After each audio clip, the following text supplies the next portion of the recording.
முன்பு நம் வாழ்க்கை எப்படி இருந்தது? காலை எழுந்ததும் பசும்பால் வாங்க அப்பா வரிசையில் நின்றிருந்தார். வாங்கி வந்த தண்ணீர் கலக்காத பாலில் அம்மா டீ போட்டு கொண்டு வந்தார். குடும்பத்துடன் அமர்ந்து டீ குடிப்பதை கூட அவரவர் முகத்தை பார்த்து ரசித்து குடித்தோம். ஆர்ப்பாட்டமே இல்லாமல் நாம் அனைவரும் தொலைவில் உள்ள பள்ளிகளுக்கு கூட நடந்தே சென்றோம். ஆசிரியரின் மீது மரியாதையும் பயமும் இருந்ததே தவிர, ஒரு நாளும் ஆசிரியரை தரக்குறைவாகவோ இழிவாகவோ ஒரு மாணவனும் நினைத்ததில்லை. பள்ளி முடித்து வீட்டுக்கு வந்ததுமே பையை தூக்கி போட்டுவிட்டு தெருவில் கும்பலாக விளையாடினோம். விளையாட்டில் கூட ஆங்கிலம் கலக்காத தமிழ் நம் அனைவர் நாவிலும் வீரியமாக தொற்றியிருந்தது. மாலை 4 மணிக்கு மேல் நம் அக்கா தங்கைகளுக்கு அம்மா அழகாக சடை போட்டுவிட்டார். உதிரியாக வாங்கிய பூக்களை, மல்லி மற்றும் பிச்சிப்பூ, வாழை நாரால் சிறு சிறுக கட்டி, அதை அக்கா தங்கைக்கு அம்மாவே தன் கையால் குத்தி அழகு பார்த்தார். மாலையில் நம் தாத்தாவும் அப்பாவும் ஒன்றாக அமர்ந்து தூர்தர்ஷனில் செய்திகள் பார்த்தார்கள். வெள்ளிக்கிழமையன்று குறைந்தபட்சம் 10 பேராவது ஒன்றாக அமர்ந்து இரவு ஒளியும் பார்த்தோம். அம்மாக்களுக்கு அன்று சீரியல் என்றாலே என்னவென்று பொருள் தெரியாமல் வீட்டு வாசலில் அமர்ந்து நம் விளையாடுவதை வேடிக்கை பார்த்தனர்.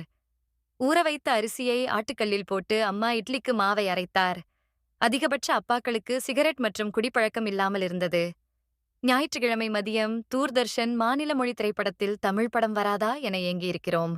ஞாயிறு மாலை டிவியில் திரைப்படம் பார்ப்பதால் தெருவில் காக்கைகள் கூட பார்க்க முடியாத சூழ்நிலை இருந்தது. ஞாயிறு பார்த்த படத்தை பற்றிய விவாதம் திங்களன்று பள்ளி நண்பர்களிடத்தில் தொடர்ந்து கொண்டே இருந்தது.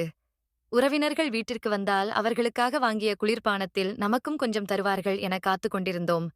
தீபாவளி, ரம்ஜான் என பண்டிகை காலங்களில் புது துணி எடுக்க குடும்பத்தின் ஒன்றாக சேர்ந்து போனோம். அம்மா அப்பா வாங்கி கொடுத்த துணியை மட்டுமே அணிந்து அழகு பார்த்தோம். ஒரு தெருவிற்கு 2 பேர் காதலிப்பதே அபூர்வமாக இருந்தது. அன்றைய காதலர்கள் காதலில் தோற்றால் தற்கொலை செய்து கொண்டனர். பண்டிகை காலம் வந்தால் வாழ்த்து அட்டை, கிரிட்டிங் கார்டு வாங்க கடைகளில் அலைமோதினோம். 10வது மற்றும் 12வது ரிசல்ட் பார்க்க தினத்தந்தி வாசலில் தவம் கிடந்தோம். யாராவது செல்போன், சாதாரண ஐரோனோரை வைத்திருந்தால் அதை ஆச்சரியமாக வாங்கி தொட்டு பார்த்தோம். நம் அக்காவும் தங்கையும் குதிரைவால் சடை போட்டு வீதிகளில் வலம் வந்தனர். பணக்கார வீட்டு இளம் பெண்கள் BSA SLR சைக்கிள் வைத்திருந்தார்கள். 10ல் குறைந்தபட்ச 8 வீட்டில் உள்ள குழந்தைகளிடம் உண்டியல் பழக்கம் இருந்தது. போன கரண்ட் திரும்ப வந்ததும் கைத்தட்டி ஆரவாரப்படுத்தினோம். வருடத்திற்கு ஒரு முறை குடும்பத்துடன் சினிமாவுக்கு போவதே பெரிய விஷயமாக இருந்தது. வீட்டில் யாருக்காவது திருமணம் நடந்தால் கிடைக்காத ஏதோ ஒரு அபூர்வ பொருள் கிடைத்தது போல் மிகுந்த மகிழ்ச்சியுடன் காணப்பட்டோம். ஊருக்கே ஒருவரோ இருவரோதான் வெளிநாட்டில் வேலை பார்ப்பவராக இருந்தா 10ல் 8 கன்னிப் பெண்களின் தார்மீக ஆடை தாவணியாக இருந்தது. 10ல் 8 ஆண்களிடத்தில் வேஷ்டி கட்டும் பழக்கம் இருந்தது. மே பள்ளி விடுமுறை காலத்தை வெளியூரில் உள்ள தாத்தா, மாமா, சித்தப்பா, பெரியப்பா வீட்டிற்கு சென்று விழா போல கொண்டாடினோம். கிணற்றில் குளிக்கும் பழக்கம் இருந்தது. பலருக்கு நீச்சல் தெரிந்திருந்தது. அடிக்கடி காய்ச்சல், தலைவலி வந்தது கிடையாது. பலசரக்கு கடைகளுக்கு போகும்போது மஞ்சள் பைகளையே உபயோகித்தோம். தரையில்தான் அதிகபட்சம் உறங்கினோம். பாயை தவிர வேறொன்றை கண்டதில்லை.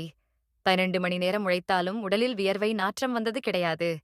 இவை அனைத்தையும் விட அப்பா அம்மா சொல்படி கேட்டு அனைவரும் நடந்தோம். உலகிலுள்ள அத்தனை வசதிகளும் அருகிலேயே இருந்தால் கூட இன்று இவற்றில் ஒன்று கூட சாத்தியமில்லை. பழைய பொக்கிஷங்கள் ஒன்று கூட கிடைக்கப் போவதில்லை. அன்றைய வாழ்நாள்தான் சொர்க்கம். வீடியோவை பார்த்ததற்கு நன்றி. லைக் செய்து சப்ஸ்கிரைப் பண்ணுங்க. வணக்கம். மீண்டும் புதிய வீடியோவில் சந்திப்போம். வாழ்க வளமுடன்.